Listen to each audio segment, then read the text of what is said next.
Fala, galera, bom dia! Bom, primeiro, fazer, como foi feito nos outros momentos, explicar o lugar de filosofia e sociologia no Enem. Basicamente, em 2009, filosofia, em relação às outras disciplinas, era a mesma diferença da minha altura para o Balzana. Filosofia aparecia com uma questão e eu ficava, caiu Foucault. Mas, para a sorte, para eu poder me alimentar, começou a cair mais questões. Tanto na parte de filosofia, com viés muito mais técnico, muito mais direto nos autores, e na parte de sociologia, indo na direção mesma da prova. A prova de sociologia, então, pegava questões de caráter humano, impacto no mundo do trabalho, aquela questão que de início você fala geografia, mas você começa a ver ali um questionamento social, você começa a pegar autores que namoram os dois lados. O Svenko, o Bauman, alguns autores que aparecem com essa possibilidade. E é aquela coisa, a gente tem que defender o nosso lugar. Então, não, essa questão é sociologia, é minha. Não vai ficar com geografia, não, já tem bastante. A ideia, então, é, a partir de 2009, esse número de questões foi crescendo, e hoje o número de questões de filosofia e sociologia no Enem já chegam a um patamar de decisão. Como assim patamar de decisão? Como existia essa defasagem, a boa formação nessas duas áreas acaba dando um diferencial na prova. Então, quando eu falo com vocês, não é só porque é a minha área, mas eu acho que filosofia e sociologia podem dar esse diferencial no número de questões que você vai acertar. E aí, qual a diferença entre os dois contextos?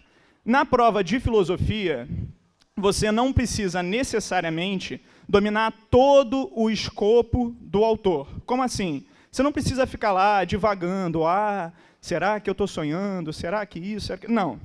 O objetivo do Enem não é isso na questão. É que você entenda os problemas que levaram os autores a, em alguma medida, consolidar as suas teorias.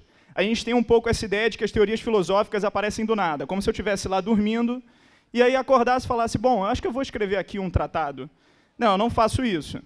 Quer dizer, não quando eu acordo. Também não faço depois, mas o ponto não é esse. E aí o que acontece? Em filosofia, você tem que dominar os autores centrais, verificar pontos de cada um e, principalmente, comparação. O Enem compara muitos autores. A gente tem questões onde eles pegam pré-socráticos e medieval. A gente tem questão onde ele pega empiristas e racionalistas. Eles gostam de fazer essa comparação porque essas escolas são base do nosso pensamento e estão acompanhando história, geografia, outras áreas, dando esse tom mais geral à prova de humanas. Em sociologia, como eu coloquei, tem alguns elementos mais, parece um pouco pleonasmo, mas mais sociais. Então, você vai discutir aqui cultura, vai discutir em alguma medida patrimônio, vai discutir em alguma medida globalização e também percepções sociais, impactos e etc. Eu separei, então, aqui duas questões para vocês. Uma questão que, quando vocês olharem, vão falar, é uma questão de física. Vocês vão entender o porquê disso. E a segunda, que é uma questão sobre globalização, mas tange essas ideias, o impacto cultural, o impacto social. Bom, vamos lá. Essa nossa primeira questão diz o seguinte, só um aviso, gente. Se vocês tiverem problema para ler de perto como eu, não esqueçam óculos na prova. É o primeiro conselho importante que eu dou hoje. A ideia é aqui. Com base apenas em descrições incertas no primeiro telescópio prático que Hans Lippershey tentou patentear na Holanda em 1608, Galileu Galilei, no ano seguinte, fez um telescópio com uma ampliação de 3 vezes. Mais tarde, melhorou suas versões para uma ampliação em aproximadamente 30 vezes. Com o telescópio de Galileu, o observador poderia ver as imagens ampliadas, de pé, sobre a Terra, usando um equipamento que é comumente conhecido como um telescópio terrestre ou uma luneta. Bom, e aí você me fala, não, beleza, então é uma questão de ótica. A gente vai discutir aqui como é que o Galileu aprimorou o telescópio, convexo, inconvexo, enfim, eu não entendo nada de ótica. Mas o problema não é exatamente esse. A questão está falando sobre uma inovação do Galileu. E existe um erro que a gente geralmente comete quando fala da revolução científica. A gente pensa que a revolução científica está revolucionando a relação com a igreja. Por quê? A gente vai vendo Idade Média, vê o Renascimento e, na sequência, fala, beleza, Galileu está aqui flertando com esse tom mais renascentista, redescobrindo outras obras, mas está trazendo uma inovação técnica. O problema é que Galileu não está rompendo só com a igreja. Galileu está rompendo com Aristóteles. Enio, eu preciso entender cada elemento do Aristóteles? Não, mas você precisa entender que, na Grécia Antiga, o Aristóteles vai consolidar o que a gente chama de física, que é, na verdade, análise da natureza, não é à toa que a gente chama na prova de ciência da natureza. E, em alguma medida, ao fazer isso, o que o Aristóteles acaba fazendo? Pega teorias do Ptolomeu, de outros autores, unifica e diz que a Terra é o centro do universo, que existe lugar natural, que as estruturas, em geral, seguem uma ordem. Quando Galileu aponta o telescópio para o espaço, ele descobre que grande parte do que o Aristóteles falou estava errado. E aí entra num problema, que a gente brinca de crise da confiança. Sabe aquela frase meio chavão, de que confiança é como um cristal, se você deixar quebrado, você nunca reconecta? Enfim, eu não vou entrar nesse contexto, mas a ideia aqui é a mesma. Durante anos, as pessoas compraram o que o Aristóteles dizia. Porque, bem, é o Aristóteles. E porque São Tomás de Aquino vem na Idade Média e fala, o Aristóteles está certo. Ou seja, eu tenho um dos maiores filósofos da história grega e eu tenho um dos maiores filósofos da medievalidade colocando o seu aval. Quando Galileu está indo contra isso, ele está indo contra toda a ciência que existia até então. Qual é a questão? A questão agora é, beleza, Aristóteles está errado. Por que eu tenho que confiar no Galileu?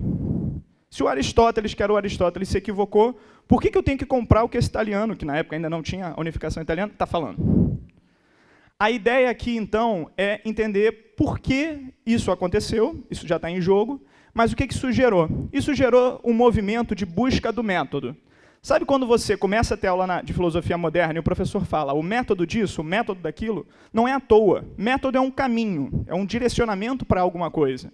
Então, essa galera que vai aparecer depois do Galileu quer descobrir um método novo. E um método seguro, um método indubitável. A gente vai ver isso, por exemplo, no Descartes. E o Galileu trouxe 2 pontos. De um lado, o Galileu me fala de técnica, de matemática, de razão. Do outro lado, ele criou um telescópio. Ele fez um experimento que mudou a física.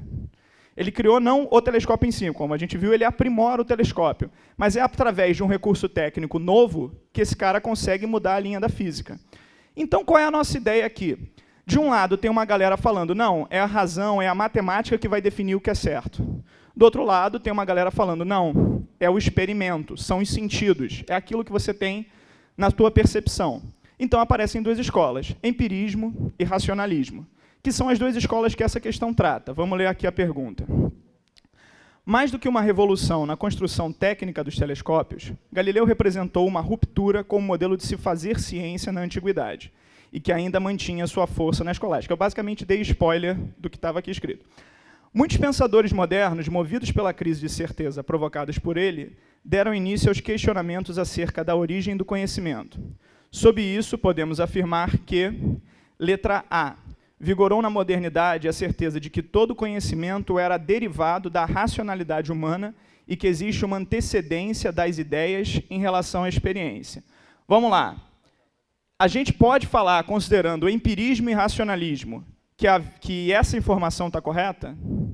A ideia de que tudo vem das ideias, tudo vem da razão, não tem nada de sensível. A gente bota um telescópio para o espaço, olha o que está ali. Tudo bem, a gente faz cálculo, mas sem o arcabouço sensível, a gente não tem nada.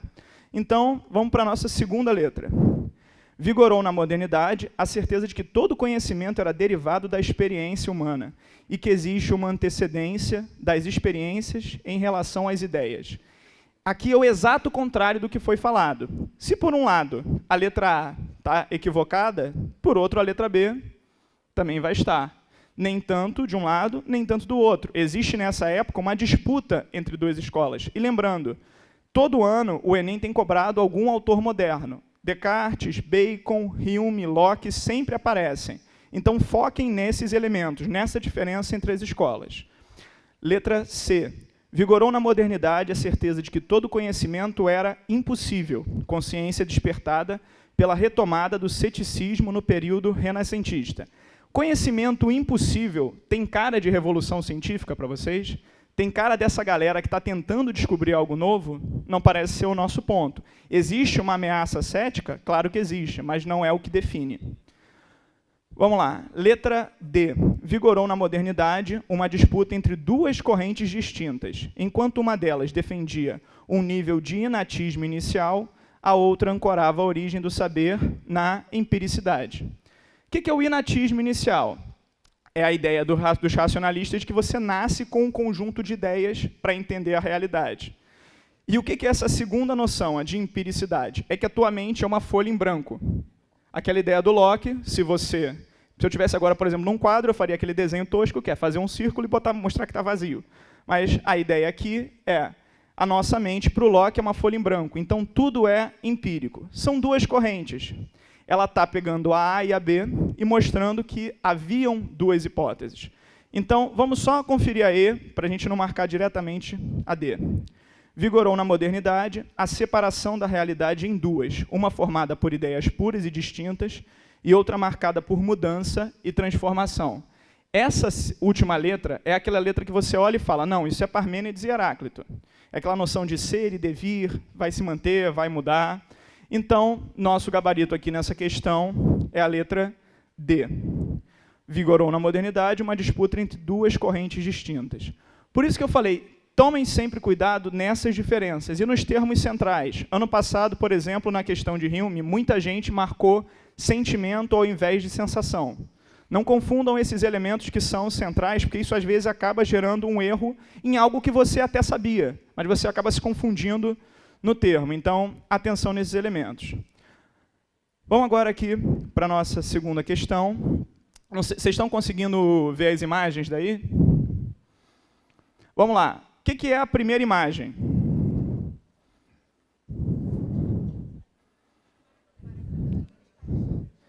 Isso. Essa primeira foto, tirada pela BBC, ela marca um pouco, eu acho que de uma sensação que a gente não pode comparar a nossa sensação, talvez, a daquele menino, mas há uma sensação próxima a muitos que acompanharam a Olimpíada.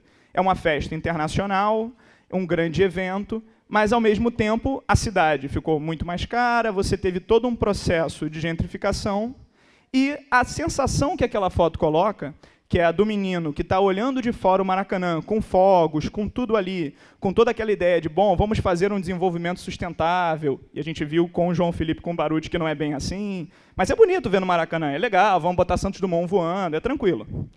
Pois bem, o que é a outra foto? Como é que a gente... Pessoal? Valeu.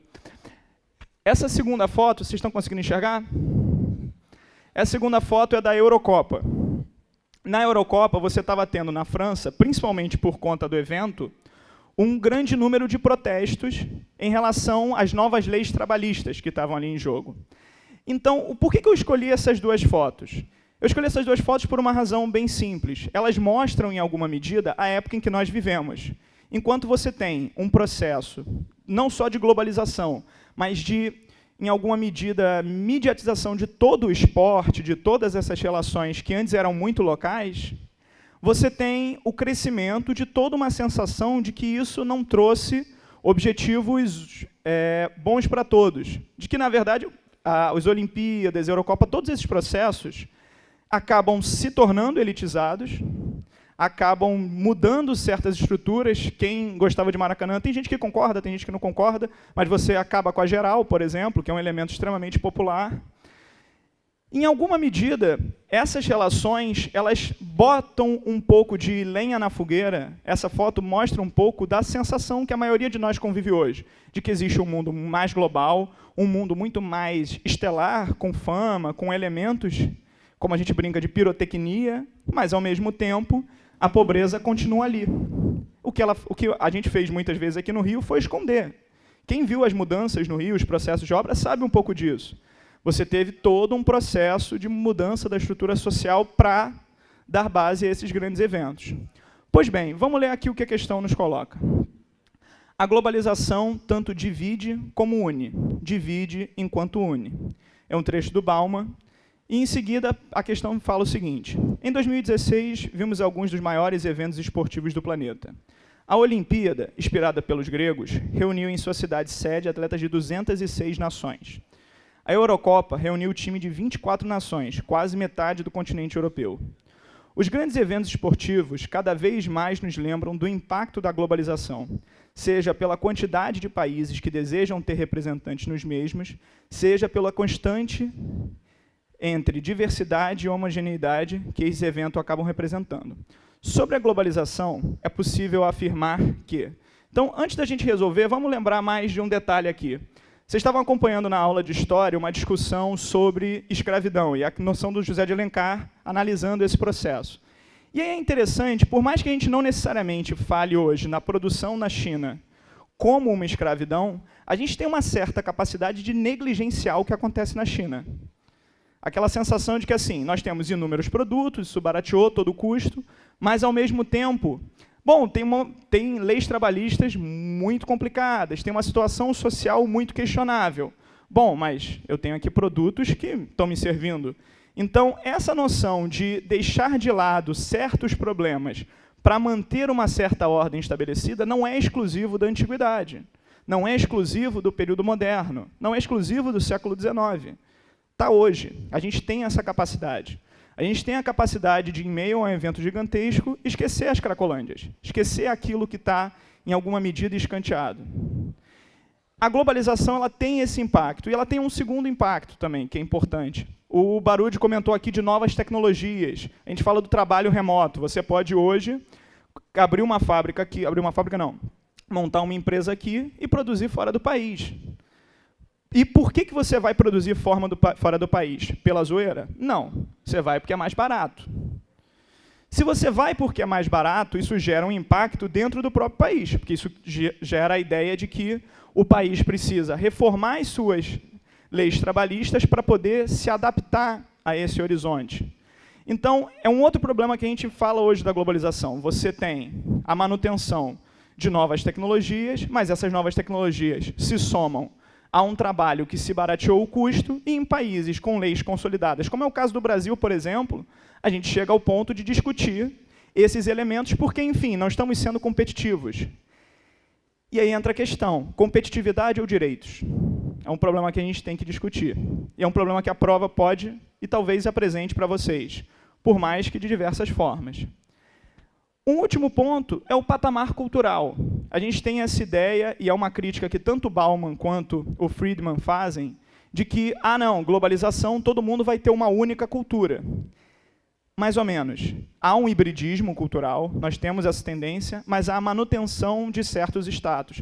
Então, provavelmente, se eu pegar o Spotify de vocês, ou, enfim, a música que tem no celular de vocês, o Deezer, eu não sei qual aplicativo vocês usam, mas, basicamente, se eu for olhar ali, é bem provável que eu tenha músicas em inglês. Agora, vamos lá. Levanta a mão quem tem uma música tailandesa no celular. Uma música australiana. Beleza. Vamos lá. Agora, quem tem música em inglês no celular? Então, é hibridismo pero no mucho. A ideia é, nós temos essa unidade, mas, em alguma medida, certas culturas acabam marcando seu território e sendo predominantes. A gente precisa discutir um pouco disso. Até que ponto a gente pode canibalizar a nossa própria cultura? Bom, vamos aqui para a questão, para eu não roubar 30 horas do Torres. Vamos lá. Lembrando aqui a pergunta. Sobre a globalização, é possível afirmar que, letra A, ela se constitui apenas como um processo econômico de internacionalização do capital e da formação de empresas transnacionais. Como a gente acabou de falar aqui, globalização é só sobre economia?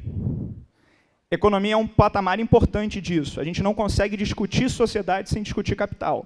Mas não é só sobre capital. Bom, letra B. Ela representou a consolidação dos ideais positivistas no século XIX, tendo em vista ter garantido, finalmente, a paz entre as diversas nações? Eu acho que essa questão é meio forçar a barra, né? Ideal positivista, consolidar a paz, também é forçar um pouco a barra. Mas vamos lá. Letra C. Representou a vitória do poder cultural sobre o poder econômico, tendo desvinculado o impacto do capital internacional na cultura. Bom, depois de terminar, vocês podem rir, não tem problema. Essa questão, nesse sentido, não tem nada a ver. A gente tem um crescimento cada vez maior do capital. A gente não precisa ir muito longe. A maior empresa de comunicação dos Estados Unidos comprou uma das maiores produtoras culturais. A AT&T acabou de comprar a Warner. Se o capital se consolida, ele se consolida cada vez mais e não menos nesse processo. Letra D. Apresenta contradições, pois, ao mesmo tempo que consolida uma unidade economicamente ativa, amplia a desigualdade econômica em muitas nações. Essa aqui parece ser a nossa opção correta. Mas vamos olhar a nossa última só para verificar. Representou o golpe final nas concepções etnocêntricas que foram base do imperialismo europeu do século XIX. Nós acabamos com o nosso etnocentrismo? Nós realmente adotamos todas as culturas e vivemos num relativismo pleno? Então, não. Nosso gabarito aqui, então, letra D. Apresenta contradições, pois, ao mesmo tempo que consolida uma unidade economicamente ativa, amplia a desigualdade econômica em muitas nações. É isso, galera. Muito obrigado a todos vocês. Eu quero chamar aqui esse que vai dar a redação nota 1000 para vocês, Rafael Torres.